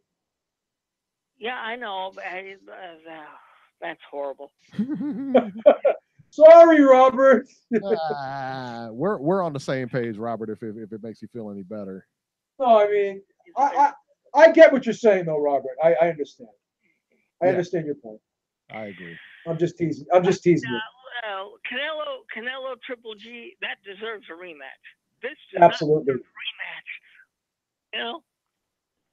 But Canelo Triple G did not have a rematch clause for Triple G. You know, Triple G made out like a bandit. He made out like a bandit because he's got his 45. I think he got 45%, where he's originally only supposed to get 30%. You know, I'm sure we'll talk about this later about the judges for the rematch that they're already been announced, and the one judge that actually scored for Triple G, Dave Moretti, will be in the rematch. So that's a positive sign. You know, they got rid of the other two judges and they kept the one judge that scored for Triple G. So he seems to be getting a good deal with the judges now. So things seem to be going good for Triple G in these negotiations. I think he made credit to his management team. I think they did well for himself in this rematch. So who are the judges besides Dave Moretti? I gotta pull it up. I think Glenn Feldman's one. Glenn Feldman, maybe. I thought Glenn Feldman's one of them. Dave Moretti, and I have to pull up for the third one. And then Benji Estevez is the referee, correct? Yeah, and they actually didn't like the referee, and they protested to the referee, and they got a new referee too, Benji Estevez. It was Bayless they didn't want in there, wasn't it? They didn't want. I think it was Bayless, and then they were going to bring Robert Byrd in there, and then they said, "There's no way we're going to bring the husband of Adelaide Byrd in there. There's no way." No way in hell would they do that. Oh, well, congratulations to them. They actually went outside of their own jurisdiction, and they're bringing somebody in from New York. Okay, cool. I like that. George, matters getting robbed anyway. Well, I don't know. I mean, they're doing everything possible to make sure that doesn't happen, according to the referee and the judges. I don't know. Because if you look at Glenn Feldman's never been involved in a controversial decision. He's been pretty consistent. He's been on the up and up, you know. Yeah. Yeah. No, it sounds like from what I'm hearing, it sounds like they did a good job. Congratulations, Nevada. There you go. All right, this next one, Manny Pacquiao to DAZN. Apparently, Manny Pacquiao was meeting with DAZN in Matchroom. Steve Kim is reporting that a source close to Pacquiao's camp tells Boxing Scene that the meeting was very promising and that there is a possibility that the Filipino icon could be returning to the ring in December. Probably, possibly against Amir Khan, who's promoted by Hearn. That would be a possibility also. So now, isn't Pacquiao still contractually obligated to Top Rank? I don't know. No, he's not. Yeah, well, I guess he's not. He's not. Okay. Steve Weisfeld, Eric, is the other judge, which he's a very solid judge. Glenn Feldman. Okay. I got those two mixed up. Glenn Feldman, Steve Weisfeld, and Dave Moretti. Gotcha. So those are pretty solid judges right there. Yeah. Yeah. All right. They're gonna make a lot of money when Canelo drops that money in there. they judge it for him. Yeah. Well, there's no way to ever have a bird in the ring after. There's people that are still skeptical about the score, how the scoring is going to be in this fight. Because the last fight, man. Some people just aren't going to believe it. And I'll tell you what, man, I don't like, the closer we get to this fight, man, I don't hear a lot from Triple G. I'm hearing a lot of crying still from Canelo, though, man. And I don't like it, man. I really don't. I don't know if he's in the right space for this or not. Yeah, he's rattled already before the bell's even rung. Yeah, remember on Tuesday night is 24/7, guys.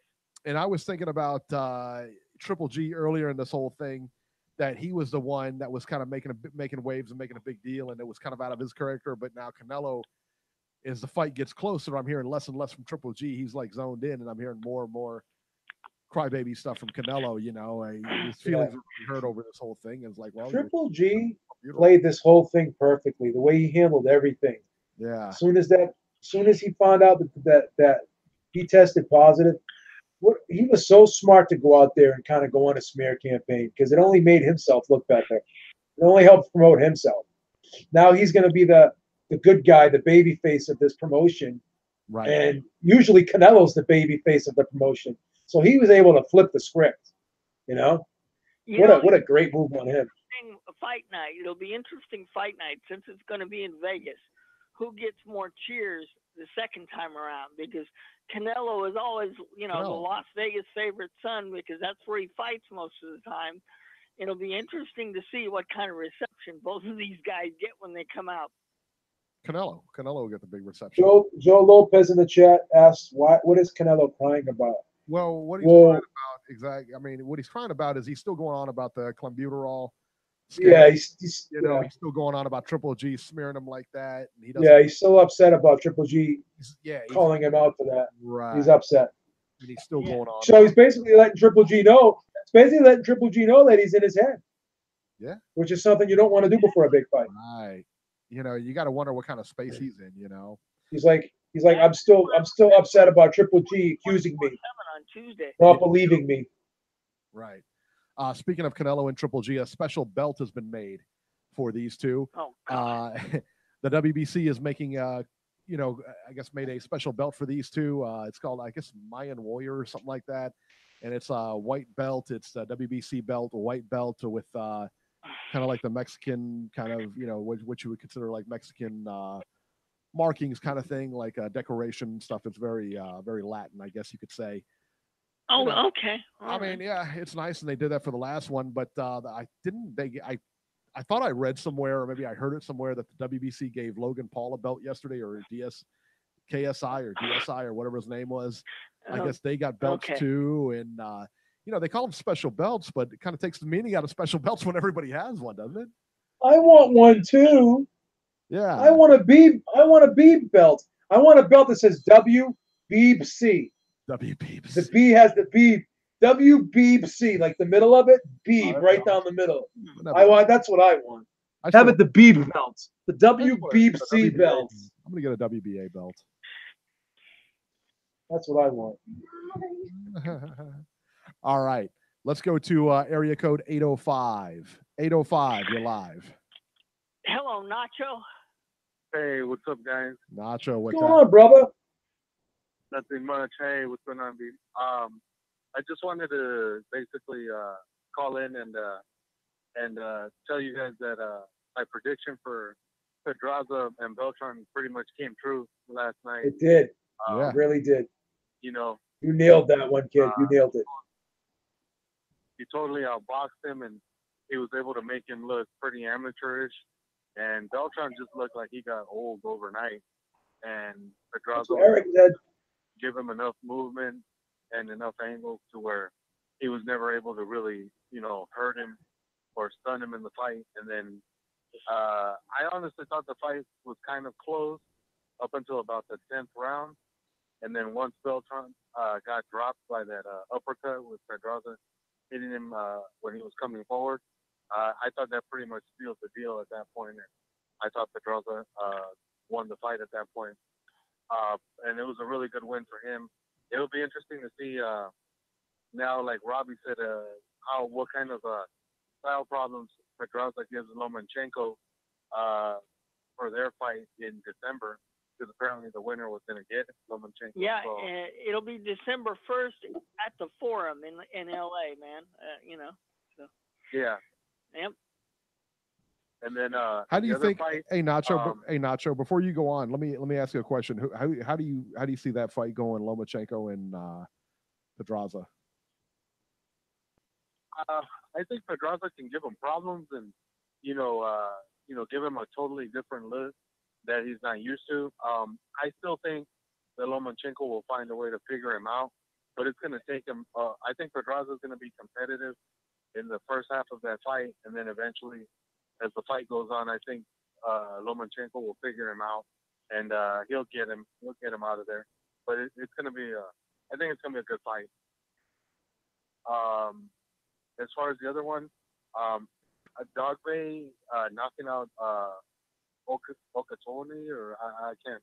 I don't remember his name. Japanese dude. That's all I know. Yeah, that was pretty surprising because I honestly thought that the Japanese guy was going to come here and put up a really tough fight for him, and it was shocking how his power was able to basically get him out of there so quickly. So it'll be interesting to see now if Dogbay gives Magdaleno the rematch, because Magdaleno's been basically asking for the rematch, and maybe it looks like he's going to get his rematch probably next against Dogbay. But I wouldn't necessarily put it past Dogbay to winning that fight again, because I just don't think Magdaleno is a very disciplined guy outside of the ring. He tends to kind of blow up and not really stay in shape when he's not getting ready for a fight. So I think Dogbay could get him again. And what else was I talking about? Oh yeah, and as far as the you guys brought it up about Canelo and Triple G, I honestly think the biggest reason why Canelo is so upset and hurt is because he got caught.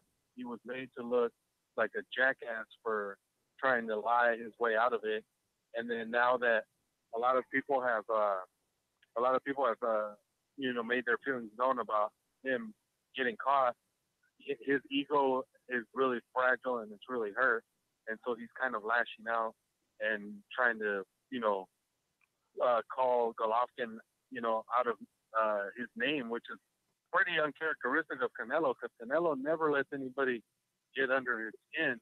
But the fact that Golovkin has gotten under his skin by calling him a steroid user and a cheater, it's amazing how it's gotten under Canelo's skin. And I think that's a bad sign for Canelo and Golden Boy, because like you guys said, you want him focused on the fight. You don't want him so revved up and so angry at the guy he's fighting that he's going to lose sight of what the bigger picture is, and that's to win and still be, the champion, or still be, the big cash cow that he is. And if he loses, that's going to definitely take a major hit. So it'll be interesting to see how that whole thing plays out in a few weeks. But yeah, that's about it, guys. I guess okay. Well, all right, hey, as usual, thanks for your call. All right. Thanks a lot, Nacho. All right. See ya. Uh-huh. Good stuff here. All right. So, Victor Ortiz versus John Molina set for September 30th. The fight set for Ontario, California. It'll be on Fox Sports. Robert, what do you think of this fight? Do you like this fight, man? Victor Ortiz, John Molina? Actually, this reminds me of another fight we just recently had with Pacquiao and Matisse, where a loser leaves town. This falls into that category. Whoever loses never fights again, and whoever wins maybe gets one more fight, and that's it. Because both of these guys are on banana peels. They're both just about toast. I agree. I hate this fight. I don't want to see either one of these guys fight anymore, especially Victor Ortiz. He's had so many disappointing fights, not even just letdowns, and not even I don't know. He just, to me, I don't want to see him fight anymore. I'm not going to watch it. But B, what are your thoughts on Ortiz Molina? Well, again, I'm going to be the oddball in this discussion because, as I've said before, you take two guys who are at a similar level. They may not be at the top of their games. They may not be top 5, top 10 guys anymore.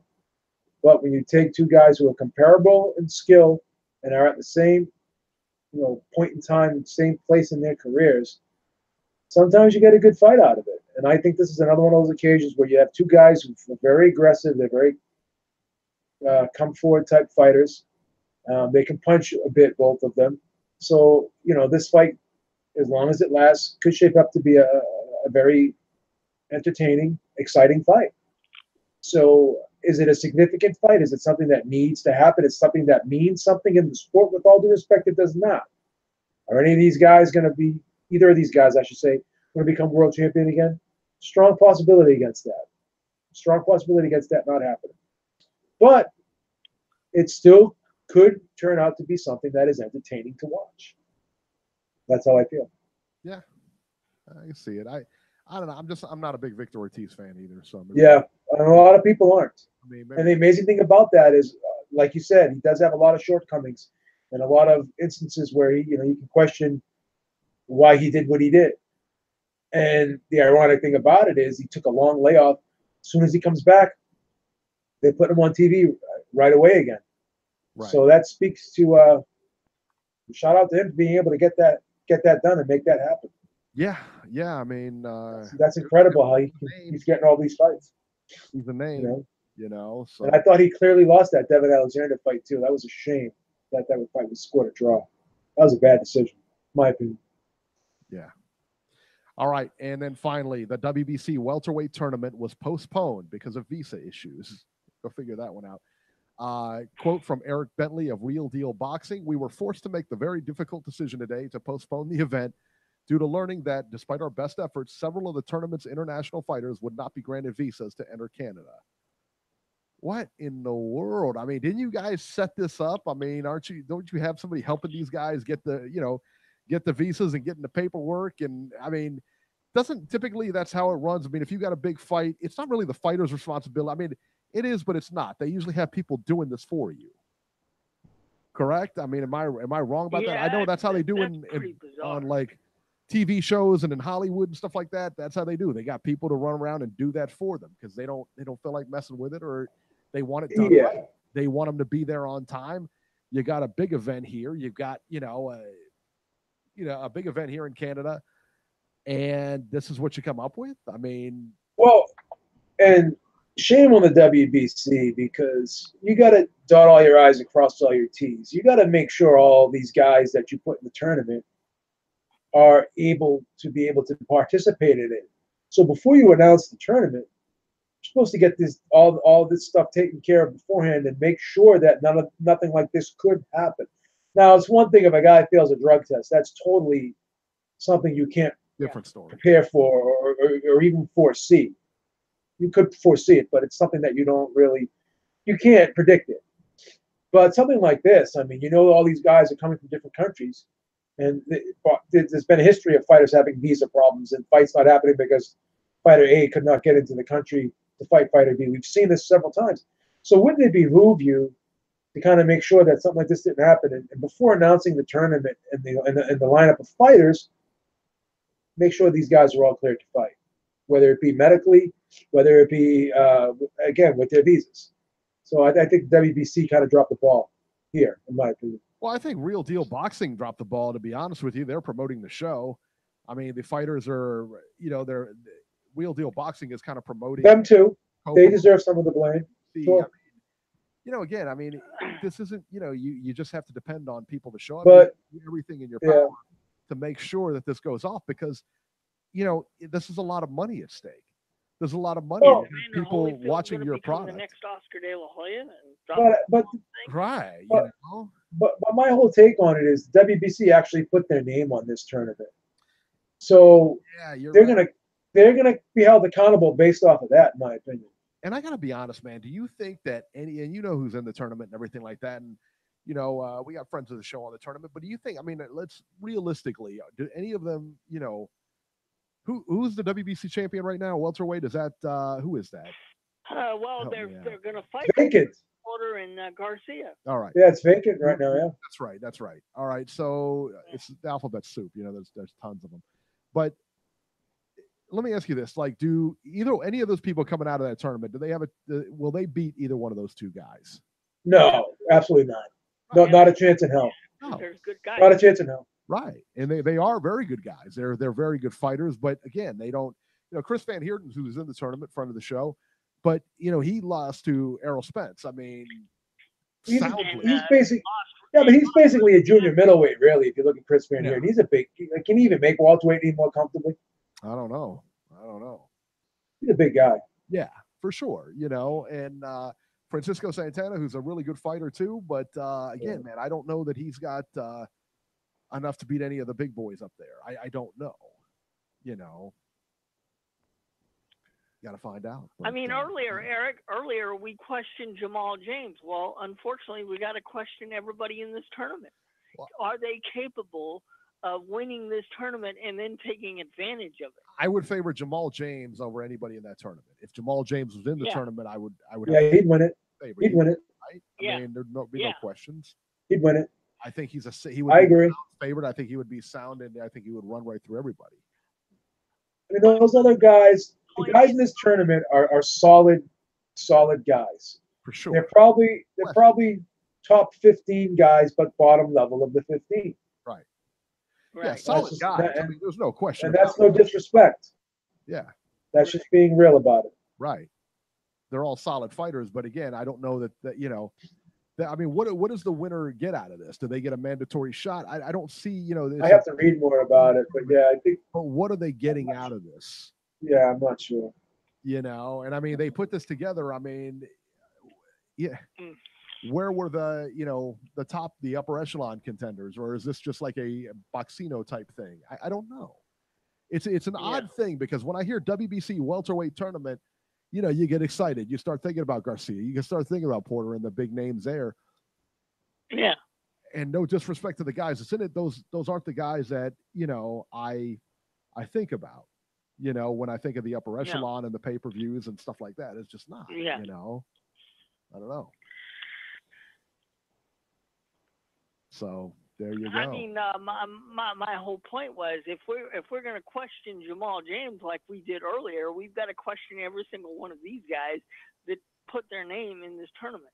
You know, because if we got questions about James, then we got to raise the same questions about every single person that's in this tournament. I would like to see Jamal James. That's a good point. You know, I would like to see Jamal James face the winner of the tournament.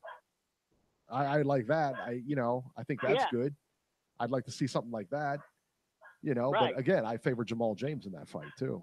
So I don't know. All right. Beeb, before we end here, where are the best callers? Where are they from? Definitely Ohio. Right? No question. Is there any question about that? No, it's not even fair to make it. It's not even fair to make a comparison with anyone else. I don't even think it's fair. Ohio runs boxing. 614. You're live. Hey guys, how y'all doing? What's happening, man? How are you? Man, what a week of boxing up was. That bizarre incident with Chris Harper. What was that? Yeah, Curtis Harper. What do you make of that? Oh yeah, there it is, Curtis Harper. That was awesome. I mean, really, what do you make of that? And do you? I thought it was more he was scared, but then I'm hearing about the money thing. But it was different for him to do that. It was crazy. But the rumor has it he's known for this. He just walked out on his baby mom and his 3 kids, and you know he just can't do it anymore. So he has a reputation. Wow. Oh my God, that's even more despicable. Jacksonville's finest. You know he ain't from Titletown. Huh? I said, you know, he's not from Titletown. That's Jacksonville. If he walked into Titletown right now and he asked to buy a car or buy a house, he would definitely get declined on either loan. 100%. They wouldn't even give him the time of day in Titletown, baby. No, we upper echelon people here in Titletown. No question. Upper echelon, son. I don't hear any more about the contract. I mean, how does that go? Because they said 70%. I'm just going by what I heard. I don't know that. I don't believe anything I've heard, to be honest with you. I don't, you know. He told that I guess it's Jordan Hardy. Is that the chick that for the PBC? Yeah. Yes. He told her that he wasn't getting paid enough and wanted to be shown some respect. He said, you know, he said he wasn't getting paid enough, wanted to be shown some respect. That's what he said. And my counter to that is, okay, great, but why did you have to go through all that? Why didn't you? Because they said when he got to the back, he asked to see the contract. That's what I read. That when he got to the back, he asked to see the contract, and the guy said, it's filed. He said, we filed the contracts with the commission. And then he said, no, I'm not fighting, you know, and the whole thing doesn't make a lot of sense. And maybe the guy's just mentally unstable. You guys remember Oliver McCall and that second fight, how he just had a down in the middle of the started crying. You wonder if it's the same thing, man. You wonder if he just kind of had I don't know. Well, Ohio Runs Boxing just made a great point. Like, if he's having problems with his family, maybe there's money problems. He couldn't afford, taking care of the woman and his children. Maybe that played a factor into him, maybe adding fuel to the fire, him being upset with the amount of money he was getting for the fight. Maybe he said, I can't be making these small purses anymore if I'm going to take care of my family. And because of that situation, maybe that was just a life-changing event or something that really irritated him. He was really in dire situation, and that kind of just it came to a head, and then he just it just spilled over into this fight, and he's like, you know what, But I need more money. Maybe he just felt like great fight. he has great fighters on his heavyweights on his resume. Yeah. He's known the game, so it's just to me. Yeah.